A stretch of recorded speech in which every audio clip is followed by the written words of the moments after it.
Hello everyone, কেমন আছো সবাই? আশা করছি সবাই ভালো আছো। আমি মিষ্টু, তোমরা দেখছো অফিসিয়াল মিষ্টু। তো আগের দিন যে ভিডিওটা ছেড়েছিলাম সেটা হচ্ছে স্পা করতে গেছিলাম যে সন্ধ্যা মাঠপাড়ায়, সেটা তো তোমরা দেখেছো। সেই ভিডিওতে আমি তোমাদের বলে দিয়েছি যে আমি যাব হচ্ছে একটা বিয়েতে, তার জন্য স্পাটা আরও করতে গেছিলাম। আর চুলের অবস্থাও খুব খারাপ হয়ে গেছিলো। সেটা আজকে দেখো অনেকটাই ভালো আছে আর কি। চুলটা হেয়ারটা খুবই সুন্দর আছে।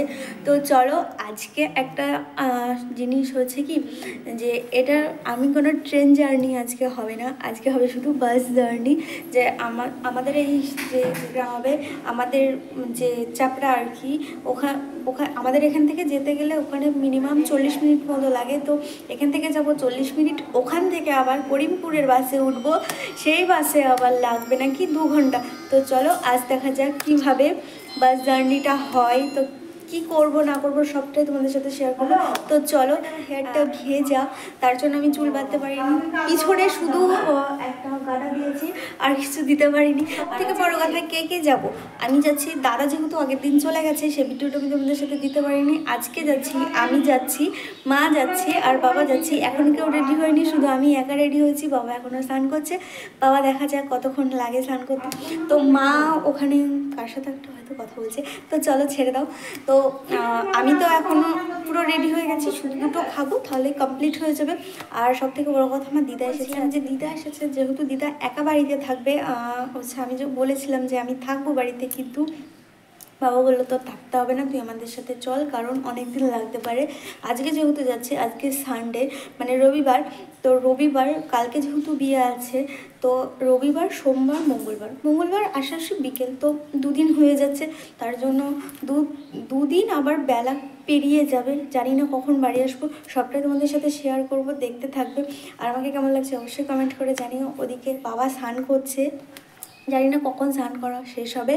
তো চলো, আমি তো পুরো রেডি হয়ে গেছি, মা ওখানে লাগেজ গোছাচ্ছে, সেটাও তোমাদের সাথে শেয়ার করছি। আর বাবা ওখানে স্নান করছে, কখন আসবে আর কি জানি না, তো সেটাও তোমাদের সাথে শেয়ার করবো। চলো দেন এখানে দেখো তোমরা যে হচ্ছে টলিটা পুরো লাগেজটা পুরো গোছানো হয়ে গেছে। শুধু আমার দুটো জামা নিয়েছিল এর ভেতরে, আর দুটো শাড়ি নিয়েছিল, ব্যাস। এর মধ্যে আমার আর কিছু ছিল না, আর যা ছিল মা বাবা ছিল, তার জন্য এটা পুরোটা হালকা রয়েছে। আর আমি বেশি কিছু নিয়েও ছিলাম না।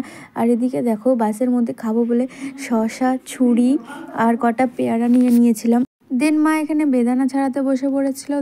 দেখতে পাচ্ছ যে বেদানাটা যেহেতু বাড়িতে কেউ থাকবে না, তার জন্য ছাড়িয়ে খেয়ে নিয়েছিলাম।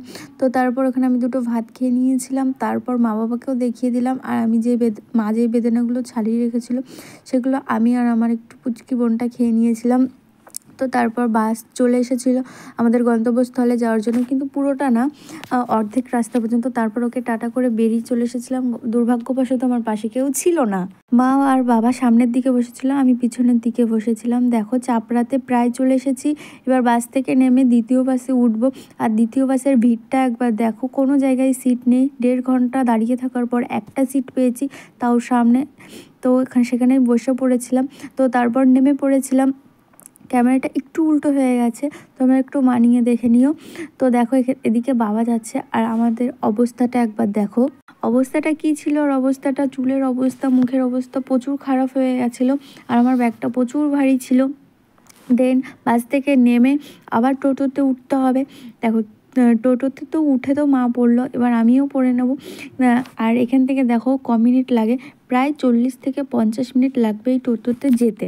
দেন যেতে যেতে তো বোর হচ্ছিলাম, আর যেগুলো নিয়ে এসেছিলাম সেগুলো একটু কেটে মা বাবা আমি সবাই খেয়ে নিয়েছিলাম। তো বেশ এসে 4 ঘন্টা পর পৌঁছালাম, এবং ছাদনাতলাটা দেখো অনেক সুন্দর করেছিল, সেটার একটু ক্লিপটা নিয়েছিলাম। তো এসে খেতে বসে পড়েছিলাম। আজ এইটুকুই, দেখা হবে নেক্সট ব্লগে। সবাইকে টাটা, দেখার জন্য রেডি থেকো। বিয়ের ব্লগ।